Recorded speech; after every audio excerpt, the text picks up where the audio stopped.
তো আমাদের এখন স্নান করা হয়ে গেছে, এবার এখন আমরা যাব তারকেশ্বর।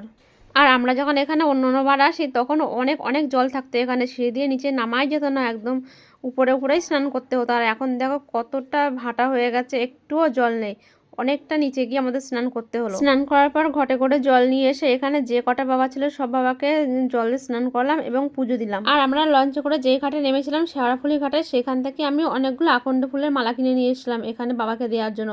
ওখানে দামও কম ছিল আর ফুলগুলো অনেকটাই টাটকা ছিল। এইখানে আমাদের সব বাবার মাথায় জল ঢালা হয়ে গেছে, এবার আমরা যাচ্ছি তারকেশ্বর। এখানে আমরা যখন এসেছিলাম তখন অনেকটাই ফাঁকা ছিল, আর এখন দেখো কতটা ভিড় হয়ে গেছে। যেহেতু বেলা চলে গেছে সেই জন্য অনেকটাই ভিড় হয়ে গেছে, আর সবাই ব্যস্ত, তাড়াহুড়ো করে সবাই স্নান করে সবাই যাচ্ছে তারকেশ্বর। অনেকটা বেলা থাকতে থাকতেই আমরা এখান থেকে বেরিয়ে পড়েছিলাম। এখান থেকে অনেকেই ট্রেনে করে যাচ্ছে, অনেকেই হেঁটে যাচ্ছে, আবার অনেকেই টোটো বা অনেকেই অন্য অন্য বড় বড় গাড়ি করে যাচ্ছে। আমরা যেহেতু 4 জন ছিলাম তাই আমরা টোটো করে গিয়েছিলাম। তো এই ভিডিওটা কেমন লাগলো অবশ্যই আমাকে কমেন্ট করে জানিও।